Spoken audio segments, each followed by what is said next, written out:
সাবেক প্রধানমন্ত্রী ও BNP chairperson Begum Khaleda জিয়াকে লন্ডনে নিতে ঢাকায় আসছে এয়ার অ্যাম্বুলেন্স। আগামী মঙ্গলবার সকালে ঢাকায় পৌঁছাতে পারে অ্যাম্বুলেন্সটি। বেসামরিক বিমান চলাচল কর্তৃপক্ষের বরাত দিয়ে বিষয়টি নিশ্চিত করেছে বেশ কয়েকটি সংবাদ মাধ্যম। বেবি চকের ঊর্ধ্বতন একজন কর্মকর্তা জানান, মঙ্গলবার সকাল ৮টায় ফ্লাইটটিকে হযরত শাহজালাল আন্তর্জাতিক বিমানবন্দরে অবতরণের অনুমতি দেয়া হয়েছে এবং একই দিন রাত ৯টার দিকে ঢাকা ত্যাগ করার কথা রয়েছে। তবে খালেদা জিয়ার মেডিকেল টিমের মূল্যায়ন এবং প্রস্তুতির ওপর ভিত্তি করে এই সময়সূচির পরিবর্তন হতে পারে। জার্মানির FAI এভিয়েশন গ্রুপের এয়ার অ্যাম্বুলেন্সটি বোম্বার্ডিয়ার চ্যালেঞ্জার 604 মডেলের একটি বিজনেস জেট।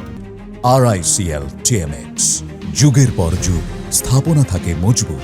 এই জেটগুলো শক্তিশালী ট্রান্সকন্টিনেন্টাল সক্ষমতার জন্য পরিচিত, যা দীর্ঘ দূরত্বের মেডিকেল ইভ্যাকুয়েশনের জন্য ব্যাপকভাবে ব্যবহৃত হয়। কাতার সরকারের পৃষ্ঠপোষকতায় খালেদা জিয়ার জন্য অ্যাম্বুলেন্সটি ভাড়া করা হয়েছে।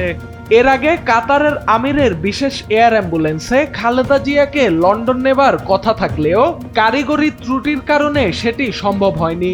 ফলে জার্মানি থেকে বিকল্প এয়ার অ্যাম্বুলেন্স ভাড়া করে কাতার।